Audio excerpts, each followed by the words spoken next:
Hello, my name is Jacob Quillen Stewart, and today I'm going to be going over the rise of indie horror within the video game community and its effects on current AAA games as well as the past and future.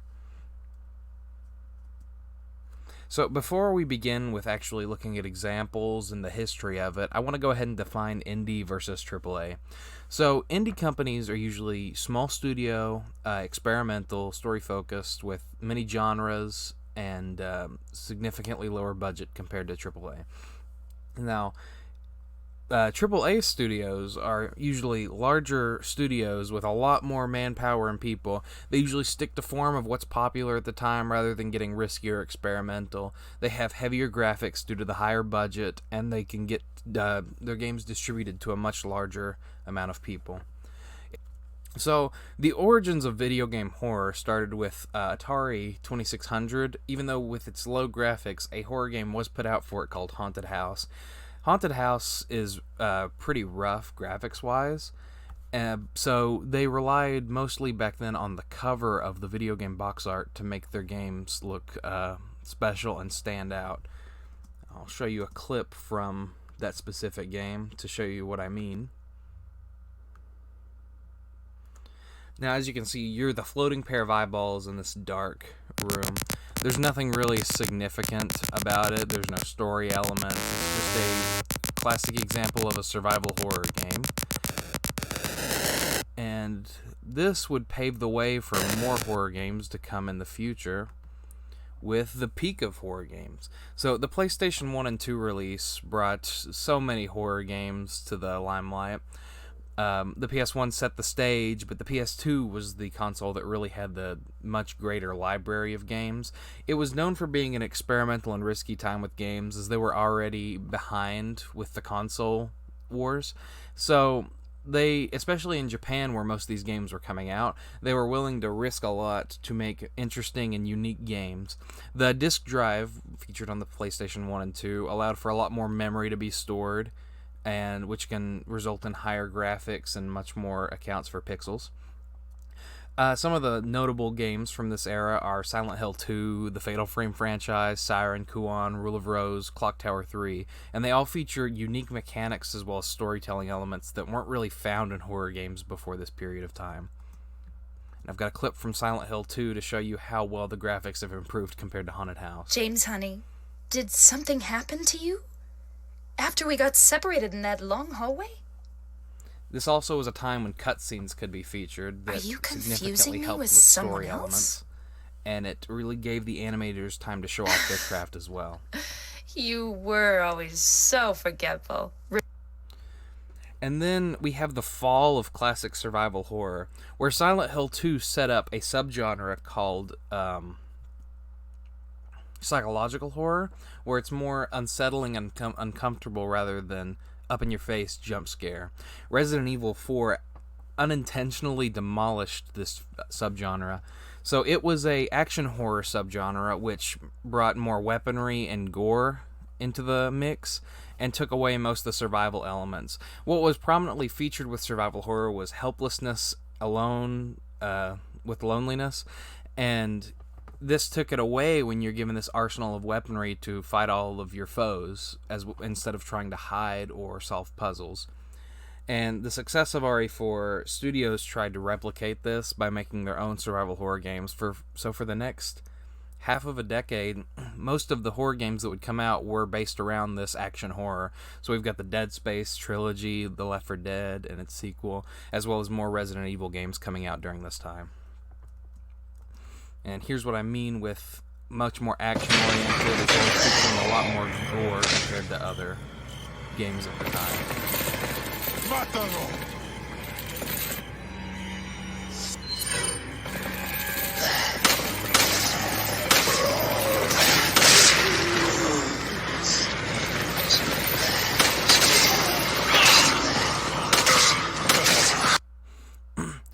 With the rise of Resident Evil making this new action genre, we've completely lost most of the survival horror aspects that were found in the original PlayStation games, and we've moved on to action horror, but with the birth of indie horror, that gives developers the ability to create what they would like to see.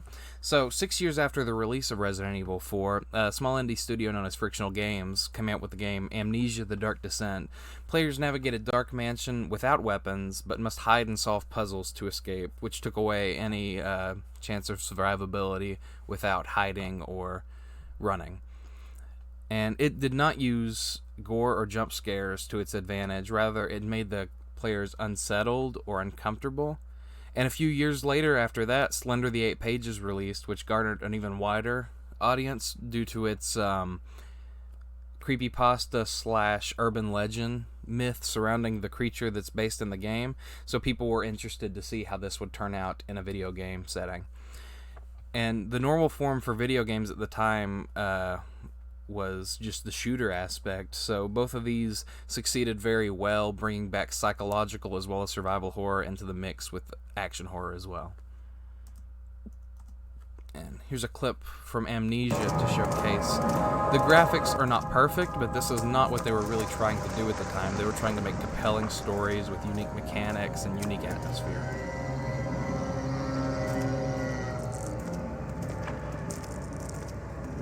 Help her! Find a way!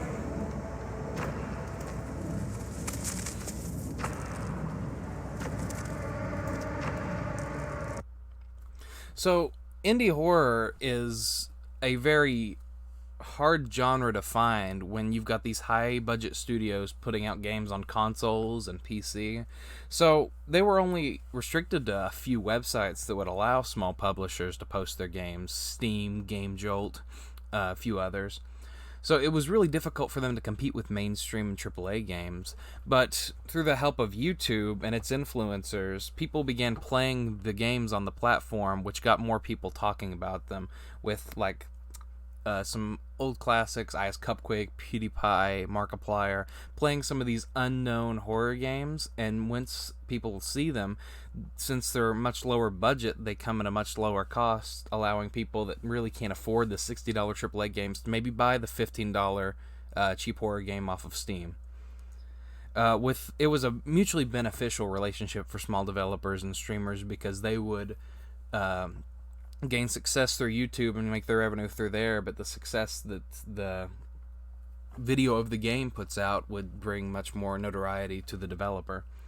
So since making indie games were very cheap, or since indie games were cheap or even free at the time, it was much easier for even a younger audience to purchase these games if the content wasn't too graphic. So, indie horror is arguably the most popular genre at this point in time. It allows developers to tell unique stories and utilize art styles players wouldn't find from large studio games. AAA games usually focus on graphics and mechanics, but the indie games are always focused on the experience of the player. So they take from each other, though they have differing story and art style. They will see how somebody reacts to this one game and then make a new game off of that. And they are so diverse. Instead of one company managing and coming out with all of the popular horror games at the time, you've got several solo developers or small teams putting out completely different stuff from each other that just makes for a wide array of games that players are able to enjoy. AAA games have started trying too hard to scare players with forced jump scares and gore, but that's not really what players are into nowadays. They're more into this loose, cheap feel because it brings such an experimental and risky feel that brings back memories of playing like Silent Hill on the PlayStation or other older games of that era. So where is indie horror now? Currently, it has become so popular that many of the games that I've shown off throughout the lecture have been console ported. Like Doki Doki Literature Club recently got a PlayStation and Switch, an Xbox port. The Five Nights at Freddy's franchise actually gained a AAA game after succeeding for the past 6 years on its own with one developer.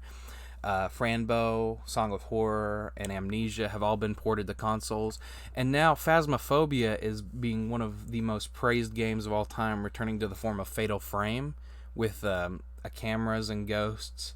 Many people are playing it with their friends, getting people to talk about it, and The developers are actually refusing to do console ports because they think the experience is best on computer, which I totally agree with. All right. Thank you for your time.